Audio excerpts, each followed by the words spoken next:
an electromagnetic wave traveling in a lossless dielectric medium having a dielectric constant epsilon r is equal to 9 has the electric field Ex is equal to E naught sine kz minus 2 pi into 10 to the power 6 t volt per meter, where E naught is the amplitude and k is the wave vector.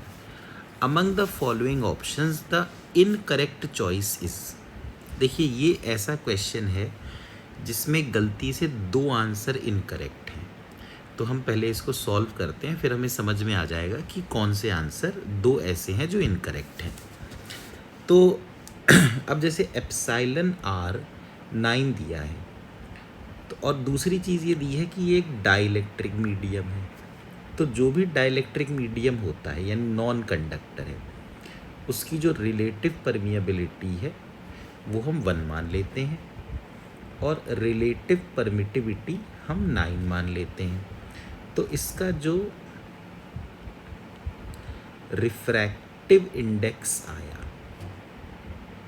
इस medium का refractive index, जिसको suppose हम n मान लें, वो होता है under root mu R into epsilon R यानी 3 आ गया।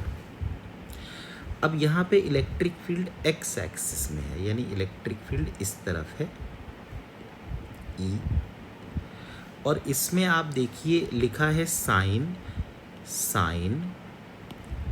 के Z minus 2 pi into 10 to the power 6t। तो साइन के अंदर z है और t है और दोनों का साइन अपोजिट है, z is positive and t के साथ यहाँ निगेटिव लगा है। तो ये जो वेव है, this wave is travelling along positive z axis, तो वेव पॉजिटिव z में जा रही है। अब यहाँ पर इन्होंने देखिए एक ऑप्शन दे रखा है कि the direction of propagation of the EM wave is along plus z, तो this is correct option, not wrong option. यहाँ ध्यान दीजिएगा, इनकरेक्ट ऑप्शन चुनने हैं। अब दूसरी चीज़ ये है कि ये जो t का कोफिशिएंट होता है ये ओमेगा होता है, तो ये है 2 pi into 10 to the power 6। इस ओमेगा को हम 2 पाई f लिख सकते हैं, तो इसका मतलब ये हुआ कि f की value 10 to the power 6 hertz हो गई। जबकि अगर आप वेलोसिटी देखें तो वेलोसिटी होगी c अपॉन n, यानी 3 into 10 to the power 8 upon 3, यानी 10 to the power 8 metre per second. तो velocity 10 to the power 8 metre per second है। तो अगर आप ये देखें फोर्थ ऑप्शन, तो speed of the electromagnetic wave inside the medium is 10 to the power 8, ये भी सही है। हमसे इनकरेक्ट पूछा है, तो फर्स्ट या सेकंड में से कोई इनकरेक्ट होना चाहिए। अब अगर हम v दे रखा है और f दे रखा है, तो अगर हम v is equal to f lambda का यूज़ करें तो v है 10 टू द पावर 8, f है 10 टू द पावर 6 लैम्डा, तो यहाँ लैम्डा की वैल्यू 100 मीटर आ रही है।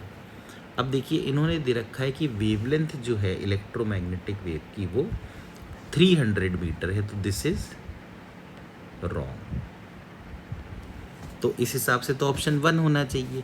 लेकिन अगर आप इस सेकंड ऑप्शन को देखें तो इसमें लिखा है कि मैग्नेटिक फील्ड बी वाई दे रखी है B naught upon V sine K Z minus 2 pi into 10 to the power 6 omega T, जबकि जैसा कि हम जानते हैं कि वेलोसिटी होती है ई नॉट अपॉन बी नॉट, तो बी नॉट होगा ई नॉट अपॉन वी। तो इसका मतलब कि जो मैग्नेटिक फील्ड है जो कि वाई एक्सिस के अलॉन्ग है, उसको होना चाहिए था ई not upon V sine K Z minus 2π×10⁶t। तो आप ये देख सकते हैं कि चूँकि ये भी मैच नहीं कर रहा, इसलिए ये भी रॉन्ग है।